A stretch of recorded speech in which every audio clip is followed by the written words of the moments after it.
Vous l'avez sûrement remarqué, durant notre séjour au Laos, nous avons passé beaucoup de temps dans les petits villages du centre et du nord du pays. En même temps, c'est pas trop compliqué quand on sait que 70% des habitants vivent dans des zones rurales. Alors voilà, à travers cette petite vidéo, on a voulu vous montrer un petit aperçu de la vie villageoise pendant la saison sèche. Donc, c'est-à-dire lorsque les habitants n'ont pas à s'occuper de la plantation ou de la récolte du riz. Voilà. Donc on y allait soit par les axes routiers, soit par voie fluviale, parce qu'il n'y avait pas d'autres moyens pour accéder dans certains petits villages bien en...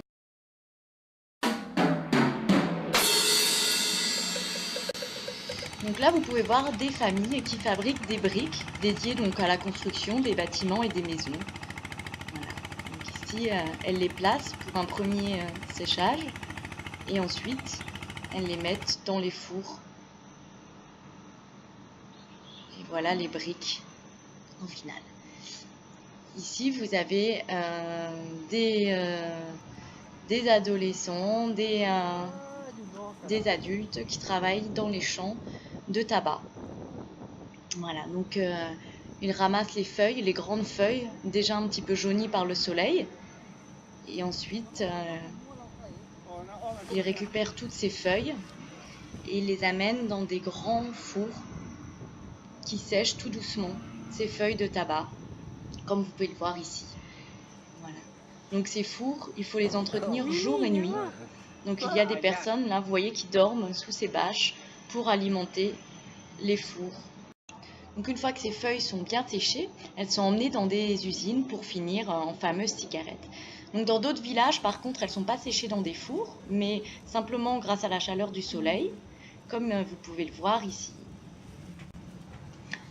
Donc, ici, le monsieur s'occupe de son riz qu'il a récolté pendant la saison des pluies. Donc cette machine permet de séparer les grains de riz de leur enveloppe. Et ensuite, ce riz est destiné à la vente et un petit peu à la famille. Il faut savoir qu'au Laos, chaque famille mange du riz matin, midi et soir. Donc c'est important d'avoir beaucoup de réserves. Donc là, les enfants essayent de recueillir des mini crustacés ou voilà, des petits poissons à manger. Là, les femmes s'occupent de faire du papier recyclé destiné à la vente. Et enfin, un des éléments très importants pendant la journée, c'est la pêche. Donc là, le monsieur lève ses filets pour voir s'il y a des poissons. Ici, la dame pêche des petits, de la mini friture. Voilà. Donc c'était la famille qui nous a accueillis. On a pu le soir manger toute la petite friture que l'on avait pêchée. Voici Maxime à l'œuvre. Enfin, il faut réparer de temps en temps les filets, construire les bateaux pour pouvoir naviguer, les repeindre. Ici, le monsieur fabrique des paniers qui servent un petit peu à tout, hein, porter le bois. Hein. Là, les jeunes vont chasser en fin d'après-midi, donc des petits oiseaux principalement. Voilà, là on les voit rentrer de la chasse. La dame ramasse du bois, du bambou, comme vous pouvez le voir. On a testé, hein, c'est très lourd de porter les bambous comme ça. Voilà, donc ici vous voyez, il y a un futur marché qui est en construction. Donc les habitants du village vont chercher du bois, du bambou pour pouvoir faire le futur marché. Dans ces villages, le bambou sert vraiment à tout, autant pour les constructions que pour les paniers, que pour attacher des choses, pour manger aussi. On mange beaucoup de bambou. Voilà. Et le soir, c'est le temps de la lessive et du bain dans la rivière.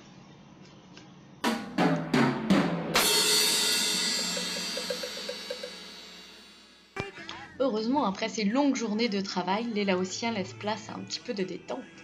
Donc là, petit pique-nique à côté de la rivière où les enfants jouent sur des grosses chambres à air. Les enfants jouent tout en surveillant les buffles de la famille. Voilà. Là, on regarde si le petit poulet va bien. Et pour les hommes, c'est un petit peu de pétanque. Voilà, les restes de la colonisation française. Que les Laotiens jouent beaucoup à la pétanque.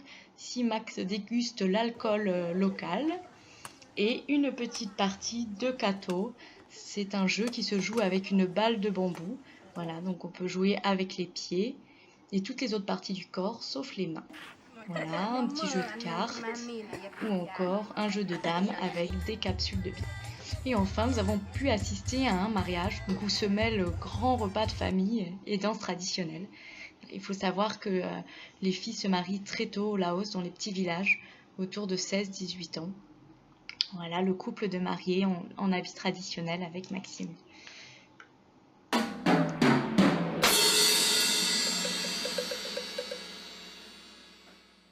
Au Laos, contrairement à la France, il n'y a pas de réseau de distribution d'eau potable. Donc les familles se rendent au puits, à la fontaine ou à la rivière pour se procurer de l'eau. Mais celle-ci n'est pas potable, donc il faut la bouillir avant de la boire ou de faire la cuisine. Donc là, c'est un puits qui a été installé il y a quelques années dans le village. Et les enfants, les femmes vont chercher l'eau au puits. Donc là, vous voyez la cuisine. Donc elle se fait par terre au feu de bois. Voilà. Ici, c'est le riz qui est en train de cuire à la vapeur. Le riz traditionnel collant. Voilà.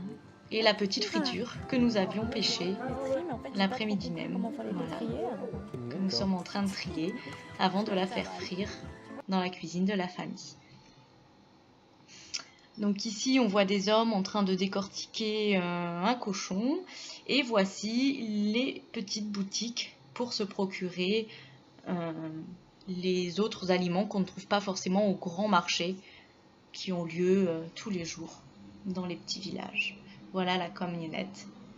Et enfin, pour vous mettre un petit peu l'eau à la bouche, voilà un dessert fait bien évidemment de riz avec de la banane et des petits bouts de cacahuètes.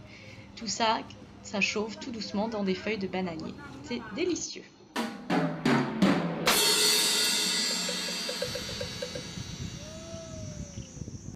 Alors les maisons en fonction des villages ne sont pas construites toutes de la même façon, mais on retrouve quand même de grosses similitudes entre elles. Donc principalement elles sont construites sur pilotis, alors beaucoup moins hautes qu'au Cambodge, mais la plupart sont construites sur pilotis. Ensuite les murs sont en bois ou en bambou tressé et la toiture le plus souvent en paille ou en bois. Chez les familles, par contre, un peu plus aisées, les murs sont en béton ou en briques et les toits en tôle.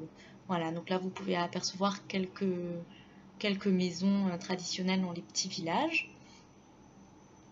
Voilà, avec toujours de grosses réserves de bois pour la cuisine et pour se chauffer.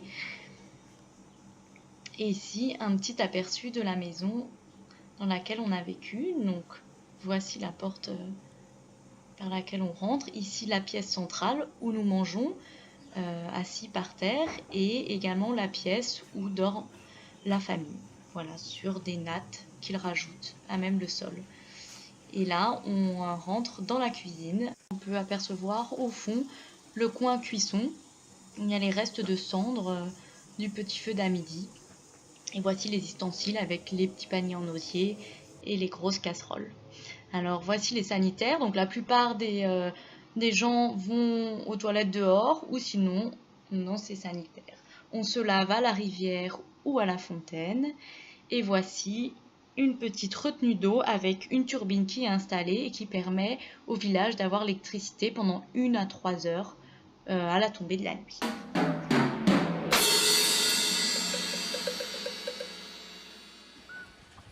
Alors pour se rendre à l'école ou au collège, les élèves utilisent leur vélo ou ils viennent à pied.